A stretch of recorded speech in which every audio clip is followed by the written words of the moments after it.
All right, we are back with the Lineup Podcast. I'm Dave Prodan here with my part-time co-host for the season, Mitch Salazar. Mitch, I think this is the first event in a while that neither of us were actually on the ground for. We got to throw our sleep patterns off by watching the Corona Open J-Bay through the night here in California. But we did it. We experienced what many are calling, and I'd have to agree, the best day of surfing all season on the penultimate day of competition, just firing Jeffreys Bay for the world's best surfers. It was awesome. We witnessed Felipe Toledo, reigning world champion and current WSL #1, claim his third title at Jeffreys Bay. He looked incredible. And we saw Lakey Peterson, who's been a perennial title threat pretty much since she qualified, but someone who hadn't won a CT event since 2019, and she's been surfing so well, claim a win as well. And it really felt like something clicked into place for her. There's been shakeups in the hunt for the WSL Final Five. There's an intensity building with one stop to go in the 2023 Vissla CT Shaper Rankings battle. There's a lot to unpack. So Mitch, where to start? What are your initial takeaways from the Corona Open J-Bay? Well, first of all, the dominance of Felipe once again at Jeffreys Bay was very notable, Dave. An excellent event on his behalf. He was actually averaging a 16.65 heat total, which means more than 2 weights per heat, and he peaked in the final. 18.76 heat total, the highest heat total of the event. And I mean, what a performance, dropping a 9.93, nearly a 10. An excellent surf wave for him. But then you look at the average and the consistency that he had throughout his 5 heats surfed, he was untouchable. And even Ethan Ewing making back-to-back finals there at Jeffreys Bay, it just wasn't even close. So huge performance by him, but also Lakey Peterson moving up a couple of spots in the rankings. Caitlin Simmer still in number 5, but Lakey Peterson moves up to number 6, Dave. Things are shaking up to the last event heading into Tahiti. 100%. I'm so glad you brought that up with Felipe because he's the reigning world champ. I think that in spite of everything he's accomplished, he still doesn't get his due. You know, if you think back over the last couple of decades that really canonized surfers at specific spots, you know, whether it's Mick Fanning at Bells Beach or Andy Irons in Hossegor or Kelly Slater at Pipeline, you know, Stephanie Gilmore at Snapper Rocks. The list goes on. You just have these moments in surfing history where a surfer and a venue line up so perfectly and they're so dominant. And for someone like Felipe Toledo, especially the way he came onto the tour and the weapons he had at his disposal, I don't think anyone then would have looked at places like Jeffreys Bay, you know, a point break that lends itself to a high-pace rail surfing, power surfing approach and go, he's going to be the guy there. And I think it's just remarkable that he's evolved into that kind of surfer, in addition to all the other strengths that he's been able to generate as well. Yeah, the due credit is definitely one thing that I still feel that Felipe doesn't get as well. I fully agree with you on that sense. And I think it's because the lack of Gabriel being in the Final Five last year. And, you know, he didn't defeat him in 2021. We all saw that, but he had 2 really close matches against him. And then he left absolutely no doubt against Italo in the final matches last year at Lowers. But what I see so far is a guy that's looking to go back-to-back, and I just don't see anybody touching him once we get to lower trestles.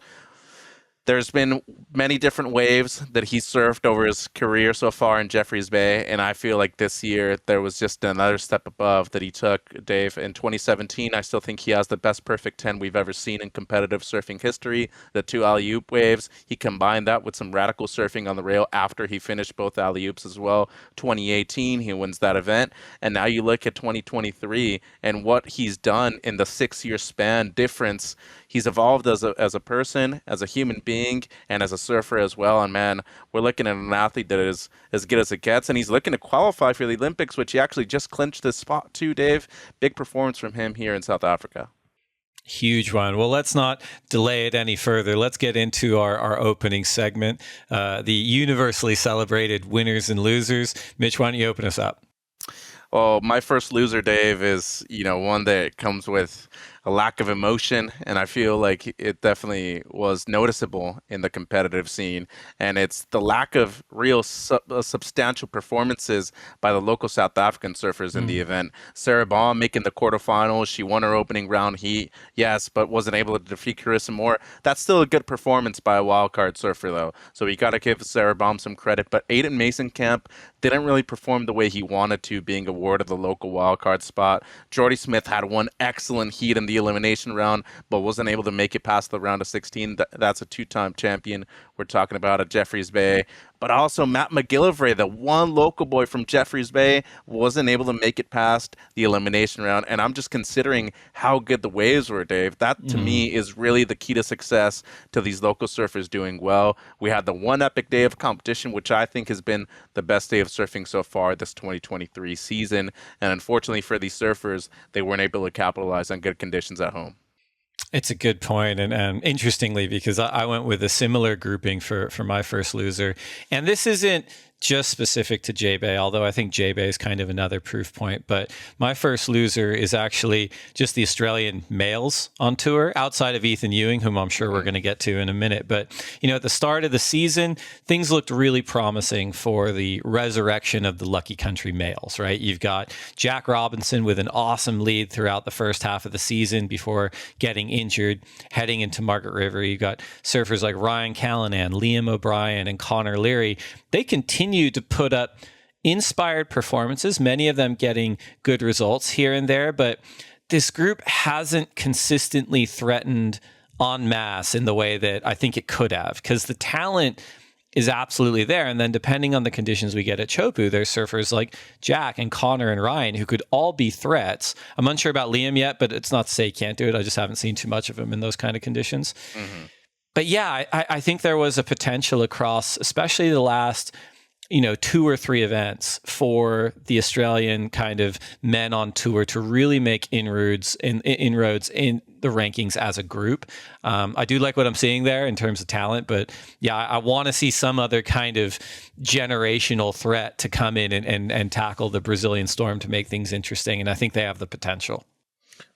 No doubt. I mean, you talk about Jack Robinson, gets his best result in a few events, makes the quarterfinals here at Jeffreys Bay, made the final last year, comes up against Felipe in the quarters, and obviously that's a very tough heat coming up against the eventual champion. But you're right. I mean, the Australians, definitely have what it takes to be winning events. But besides Ethan Ewing, there isn't anybody representing that country that's in the top 5.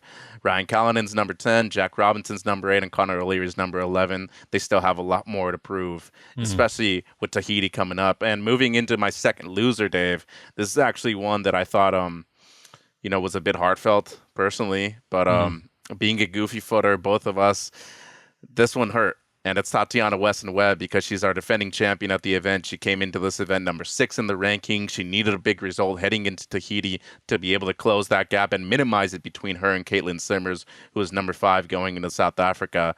And Tati just ended up losing in the elimination round, unfortunately with good waves too. And I thought she was going to be able to pull off a good event here, but drops down to number 8. She's really needing a final appearance and for everybody else to do bad in Tahiti. Well, you and I are totally aligned. I actually had Tatiana as my second loser coming out of Jeffreys Bay as well. Everything you said, I co-sign. She looked great at Surf Ranch with a third. She looked really good at El Salvador before falling ill and missing her quarterfinal heat. Then you have an elimination round loss in Rio, which is her home country, followed by another elimination round loss at Jeffreys Bay, where, as you pointed out, she was the defending event winner. She has a huge point of difference, being one of the few goofy footers on the women's field. She loses to Stephanie Gilmore, which is a tough draw, but it's now looking unlikely for her and another Rip Curl WSL finals berth this year, unless things go her way in Tahiti, which, to be clear, that's a wave she could win at. But yeah. I don't, the sense I'm getting is this, there's a little bit of a spark missing for her, which is really one of her greatest strengths, is just that energy she has around her, the energy she brings to her surfing in heats. And I don't know if it's been injury, I don't know if it's been the illness or just the pressure mounting throughout the last couple of events. But yeah, it's just a bummer, because I love it when she's on and it just feels like something's not clicking for her. Right, especially at a right-hand point break when the waves are good too. She's won at Margaret River. She was the defending event champion at Jeffreys Bay. I was hoping for her to do better here. And speaking of people that I thought were going to do better, I thought the rookie class or the youngsters were going to be able to do better. Those are my third loser. And the whole pack, besides Yin Gentile, he was the only person to make the quarterfinals or have a finals day appearance. But Rio Waida, round of 16. Matt McGillivray, been on tour for a couple of years, but hasn't really had that one standout performance on the CT so far. Where all the young kids, even Liam O'Brien too, came up against Kanoe Igarashi, somebody who hasn't had a consistent result and base so far in 2023, but wasn't able to make things happen there. And even Caitlin Simmers on the women's side, coming in at number 5 in the rankings into this event, ends up losing in the elimination round in a must-win scenario too, being number 5 and the only person who hasn't clinched her spot on the women's side to qualify for the Rip Curl WSL Finals. Dave, lack of experience as Jeffreys Bay was noticeable, especially on the good days too.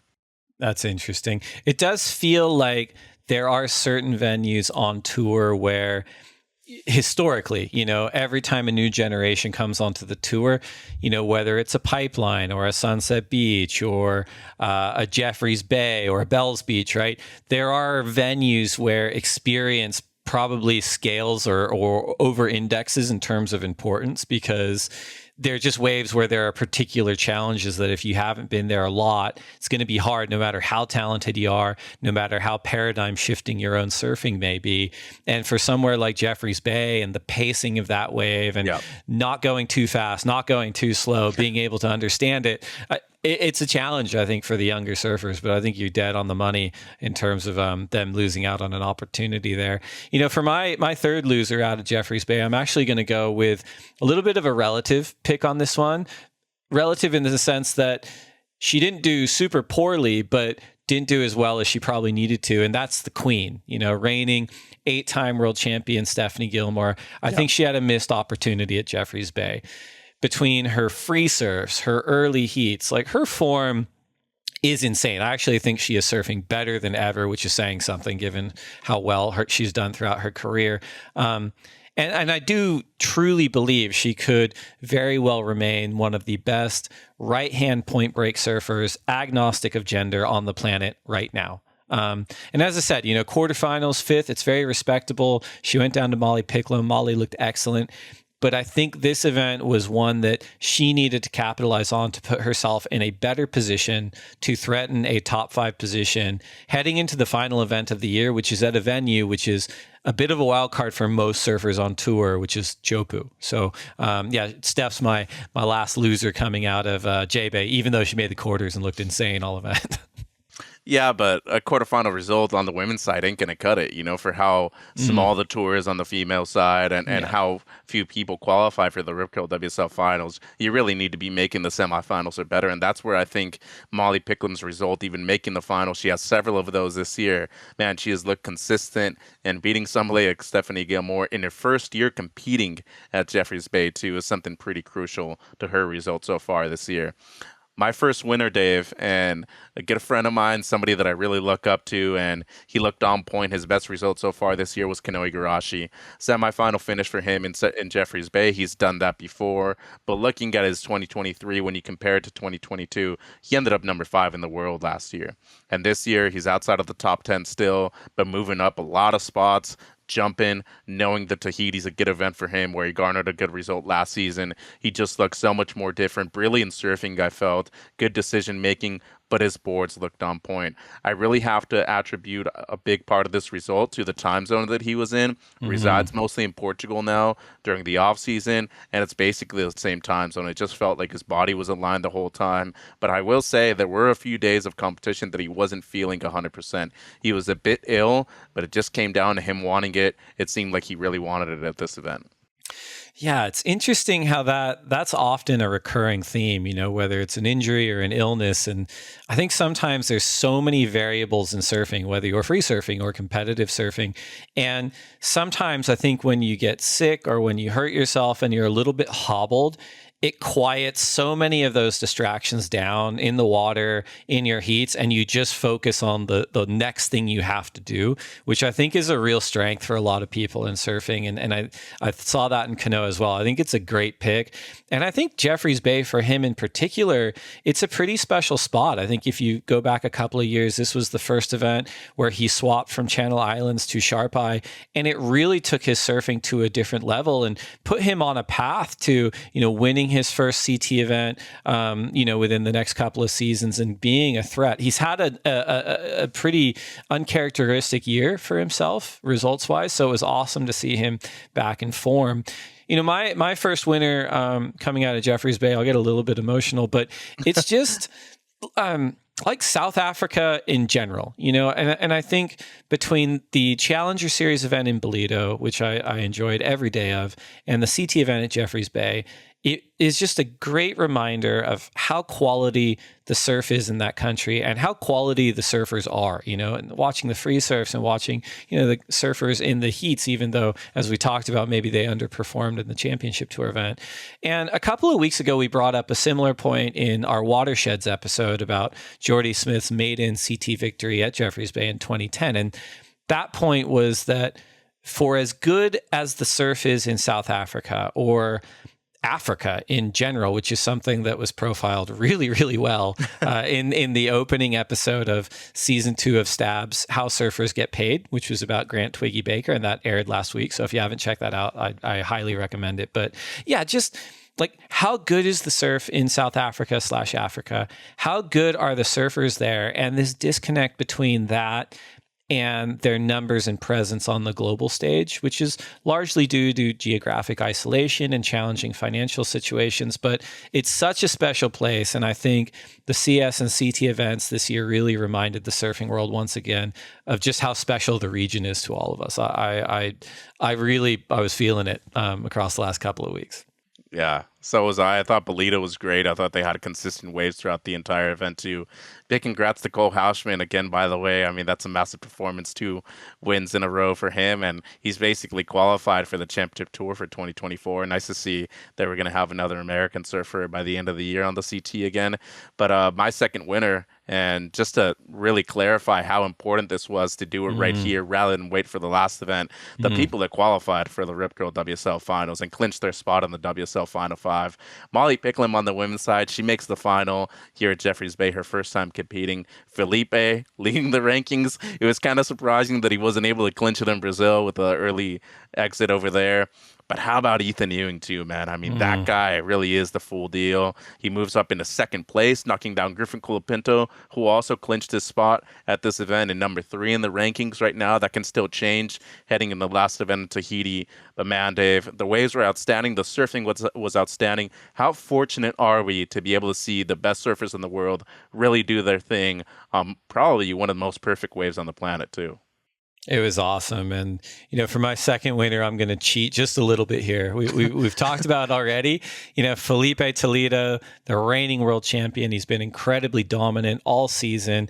His surfing, as we mentioned, it's kind of unimpeachable at this point. And you can tell that by the way his fellow competitors talk about him. He's really on another level, which is not an easy thing to do when you have the target of being reigning world champion on your back.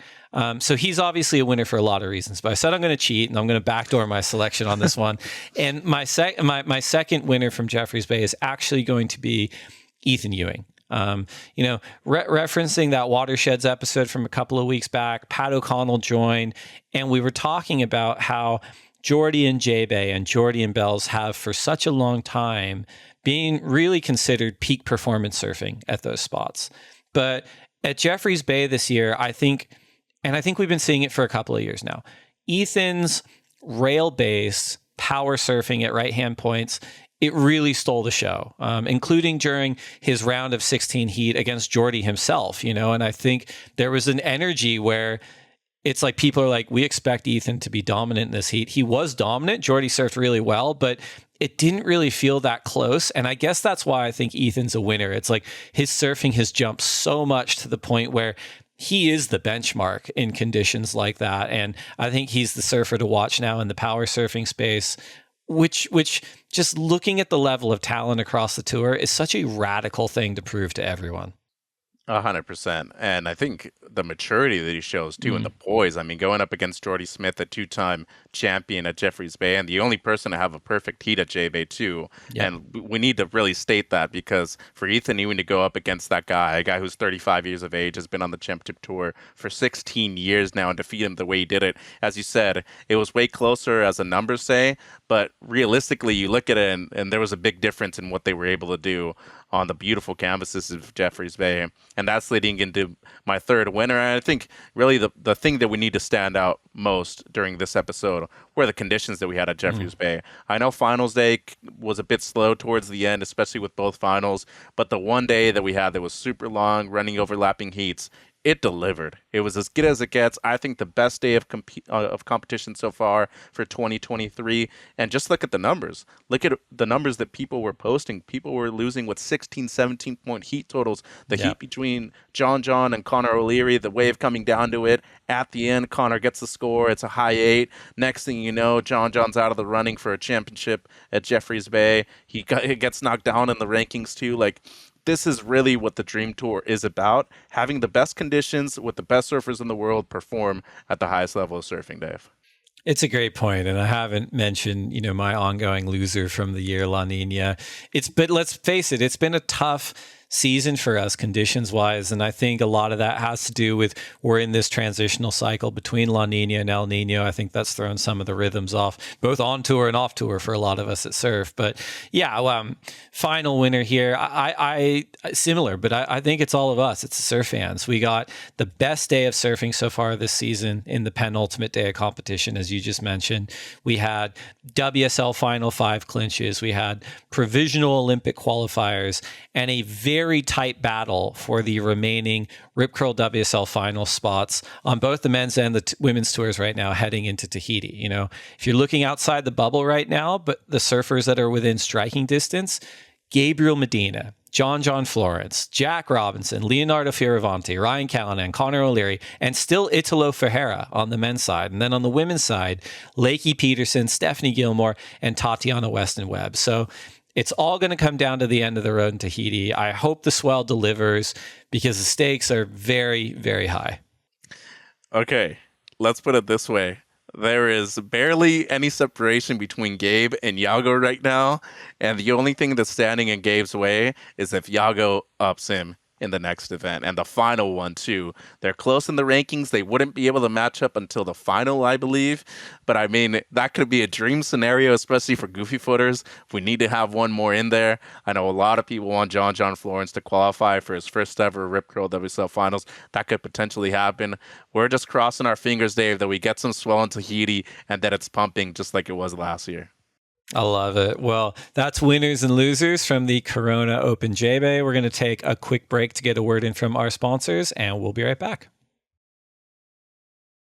All right, now it is time for an update, the final update, really, on the Vissla CT Shaper Rankings before we determine the inaugural winner for 2023. Shaper Rankings! A quick reminder, this season's Vissla CT Shaper Rankings are measuring the performances of the world's best surfers, counting quarterfinal or better results, and assigning those results to the surfers' corresponding shapers. It's combined rankings, men's and women's. The higher the surfer places, the more points the shaper receives. And we've been tracking the Vissla CT Shaper Rankings from Event 1 at Pipeline, and we will do so through Event 10, the next event in Tahiti, and crown a winner before the Rip Curl WSL finals. So when the dust had settled on the Vissla CT Shaper Rankings post-Corona Open J-Bay, we still have Matt Biolis and the Mayhem team holding down the number 1 spot heading into the final stop of the regular season. I think that's actually 3 events in a row now for Mayhem. But both DHD and Sharp Eye, both their programs had very strong showings of their own, making it a pretty solid 3-horse race for the 2023 Vissla CT Shaper of the Year honors. There's 97,900 potential points still up for grabs in the final event of the season. And we've seen that a lot can change event to an event, and we'll see if it actually does in Tahiti. But Mitch, what did you take away from the board builders and the surfboards that the world's best surfers had under their feet out at Jeffreys Bay? Well, first of all, we need to give a big applause to Marshall Suvi once again, making some incredible boards for three-time champion Felipe Toledo. He's looking incredible.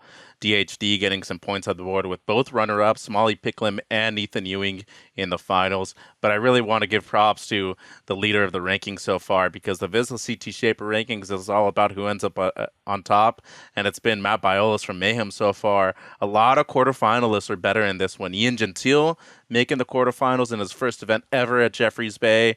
Big shout out to Yagodora once again getting a good result here in the last two events of the season. But on the women's side, though, Gabriella Bryan, Carissa Moore, and Caroline Marks doing their job. It's been the consistency, Dave, of these surfers heading into the quarterfinals or better, and especially with already having somewhat of, some surfers being on their home ground in San Clemente for the Rip Curl WSL finals too. I think that's going to be huge for him in terms of, promoting the brand a lot more. Even though it's a local brand, a lot more people are going to be aware of how good these boards are that this person is shaping. It's a great point. It's we've been talking about it for a while, and I think what's been interesting in this final stretch of the season is when you look at team size versus actual performance and delivering results. We've been saying all season long, with the inaugural Vissla CT Shaper Rankings, it's a great opportunity for us to discuss and celebrate all the shapers and their respective board building teams, the glassers, the sanders, that support the world's best surfers on tour. But in terms of program sizes, it's definitely not apples to apples, right? We've talked about it all year. There's kind of three general tiers to these rankings, and it's better to view the programs within each tier as kind of competing with one another respectively. So it's not super surprising that the three teams competing for the 2023 Vissla CT Shaper of the Year title are three programs that have been in kind of tier A with the most robust teams all season. What's interesting, though, is when you look at these programs, it's not just a numbers game, right? Like post-cut, both Mayhem and DHD have had 6 surfers across the men's and women's CTs on their boards, and they're 1 and 2 respectively at the moment.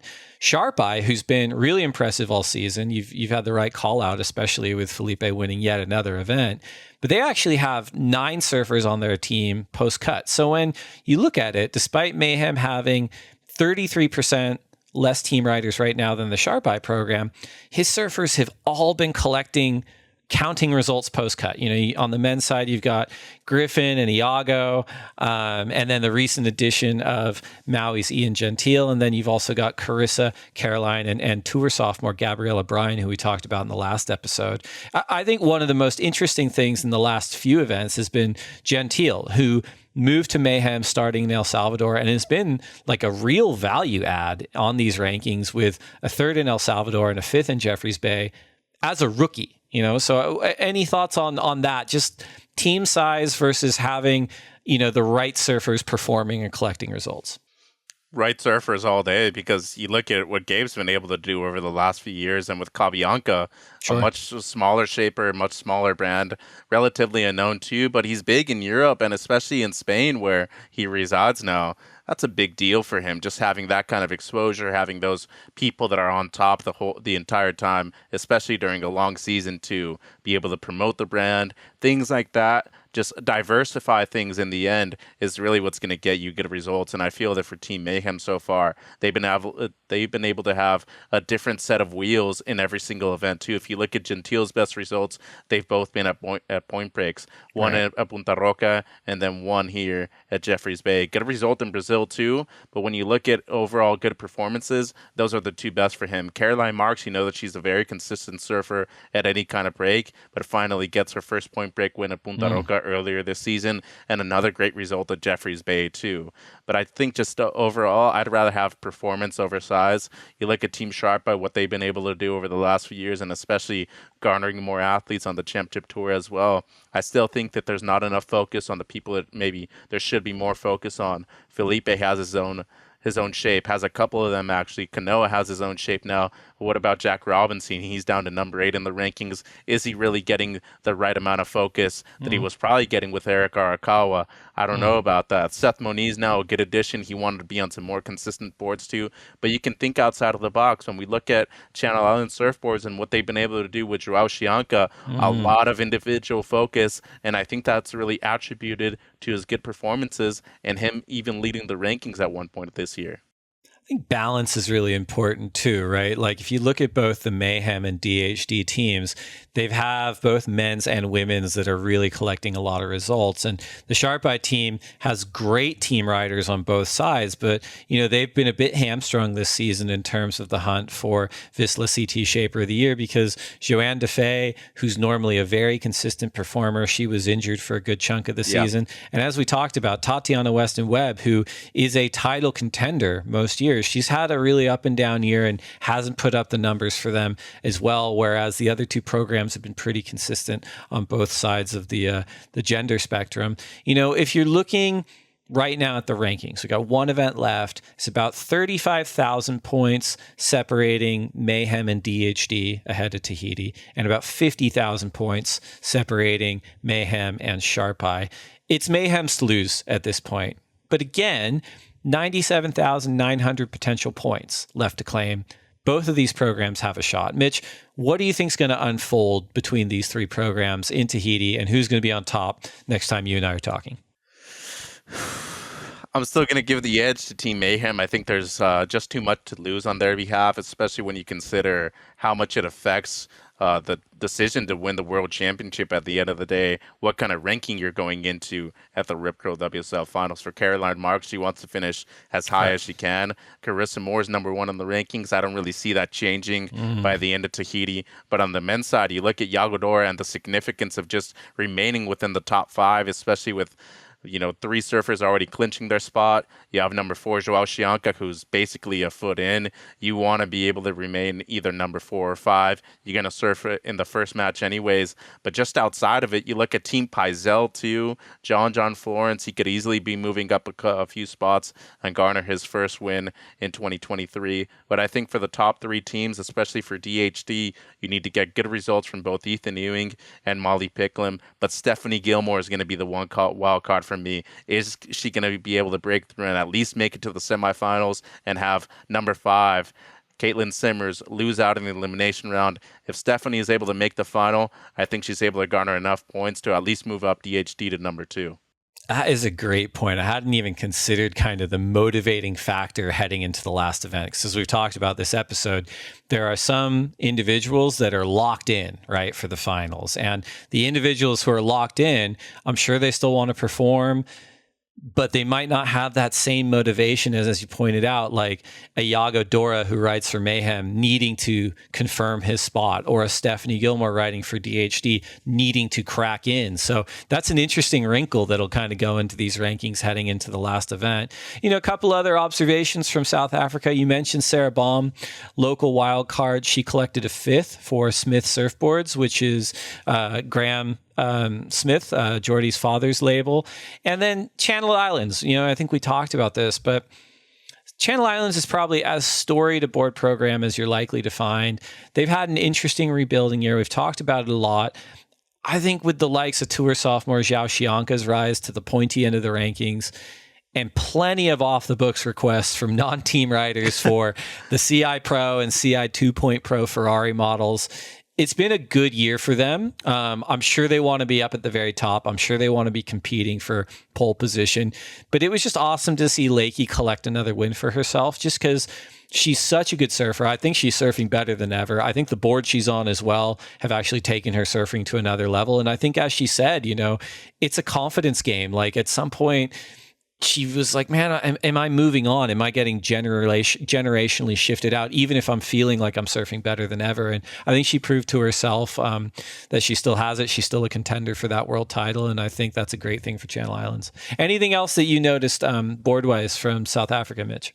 Well, just to add on to Lakey's performance, her first victory since 2019 too, which is incredible when you consider how elite she's been over the time that she's been on the championship tour. And you look at her top five finishes over the last few years, she's been out of contention this entire year up until this point. Moves up a couple of spots. She's number 6 going into Tahiti. She has a good shot. She's riding a fever, I believe. That was an old trusty board that she's been riding for the last few events as well. But I feel the Channel Islands, to me, especially coming out of South Africa with her win. Maybe Joao's performance didn't look as good as he wanted to. He lost to Kanoa in the round of 16. But to me personally, I think the Channel Islands is the team that's probably won the most out of 2023. When you look at what they went through over the last few years, losing so many team riders, especially Jordy Smith and Kanoe Igarashi, I think they've risen to the top again. Even having a small amount of surfers on the championship tour, I truly feel that they're coming into their own. I own a Happy every day. It's one of my favorite boards. I think it's a board that works in every kind of condition. And you look at the CI Pro and the CI 2 Pro, those are excellent boards that work at most of these point breaks and just beach breaks that a lot of these surfers are going to on the championship tour. So to me personally, I feel like CI has risen to the top. And if we have to give a dark horse performance in 2023, it has to be to the CI team. Interesting. It'll be interesting to see how we look back on that a year from now and being like, were they rising and falling, or did they stay exactly the same? Heading into our final event, the SHISEIDO Pro Tahiti presented by Outerknown, it's Team Mayhem up front, and with Darren Hanley Designs and Sharp Eye helmed by Marcio Zovi trailing and looking to get in there before the dust settles at the end of the road. It's been very exciting. It's been an awesome inaugural year for the Vissla CT Shaper Rankings. We're going to take another quick break to get a word in from our sponsors, and we'll be right back.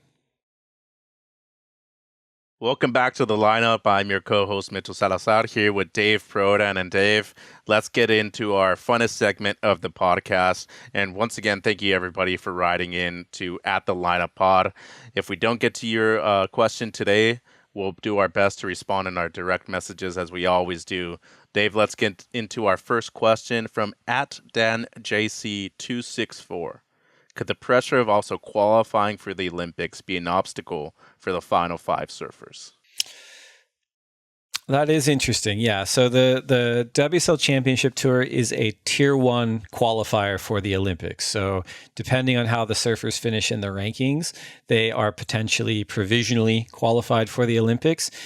Mitch, this is probably a better question for you. I have not competed anywhere near this level in surfing.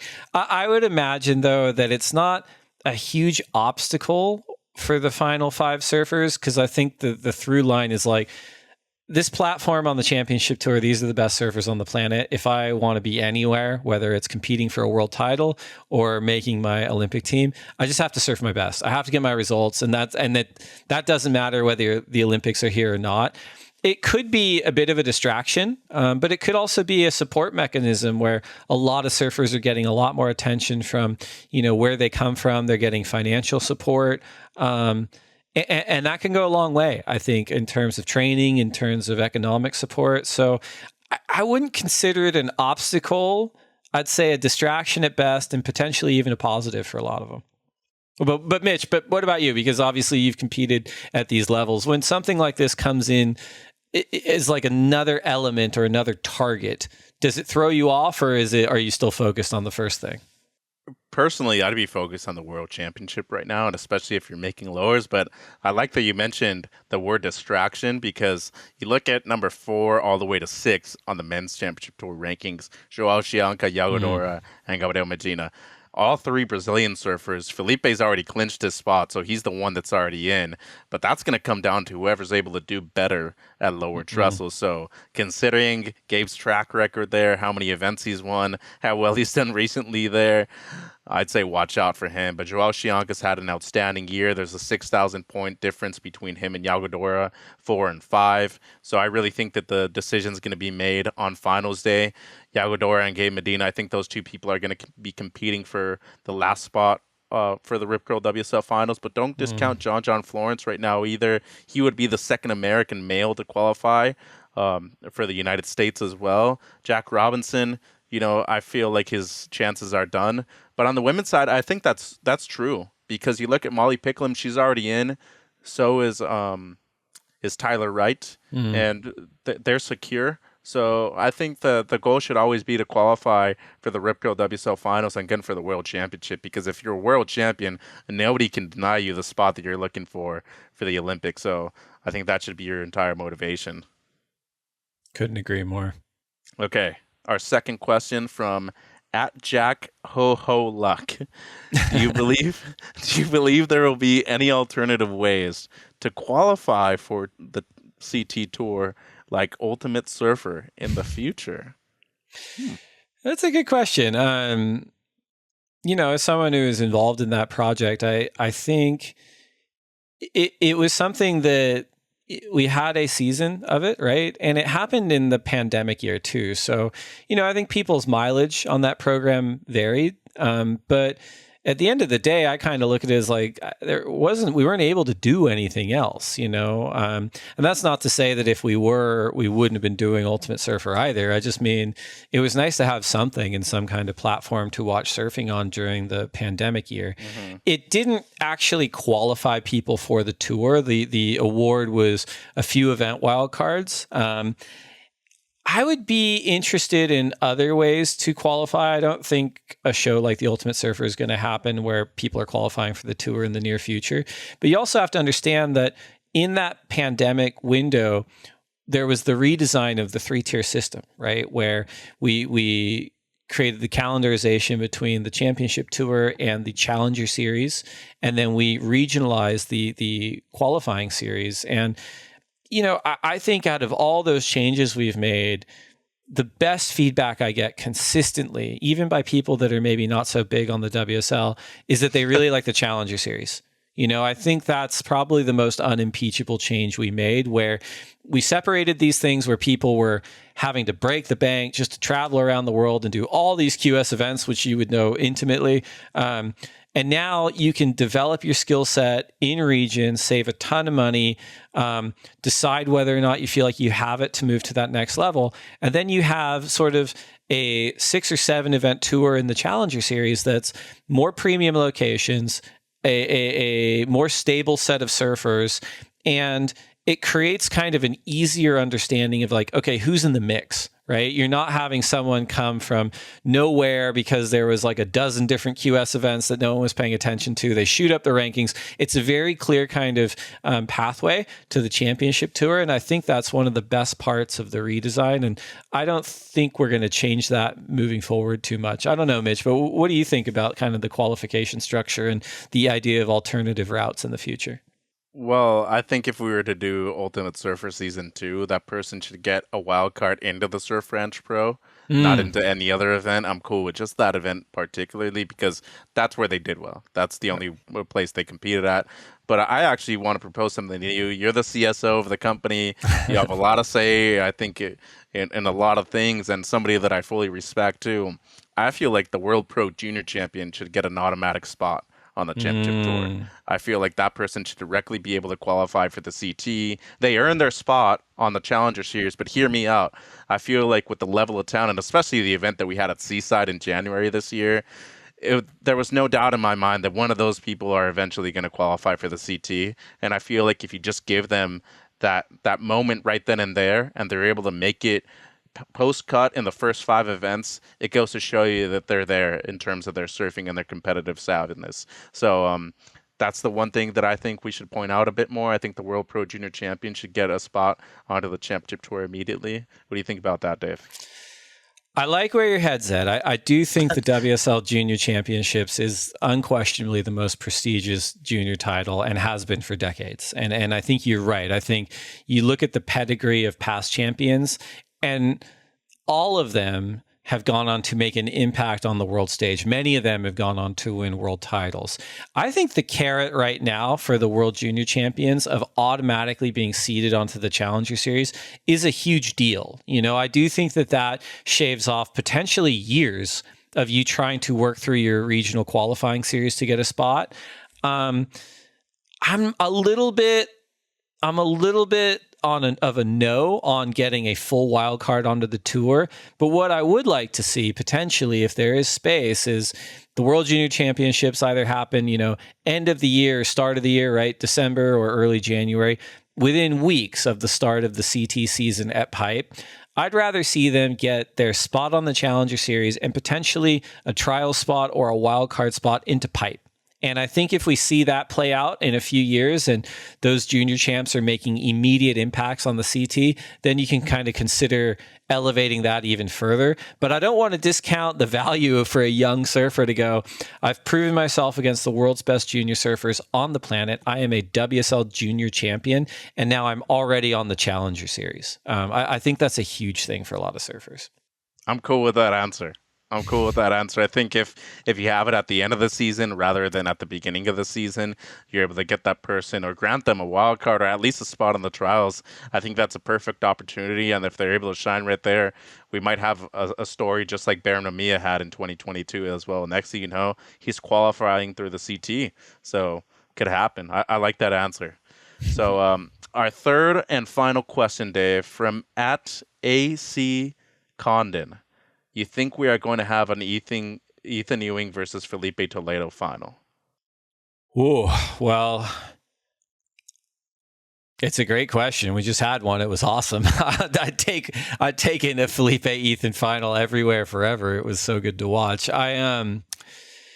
It's interesting, right? Like I think that what we saw that I thought was really interesting between year one of the Rip Curl WSL finals at Lowers and year two was how much of an improvement the surfers that were there for year one made in year two.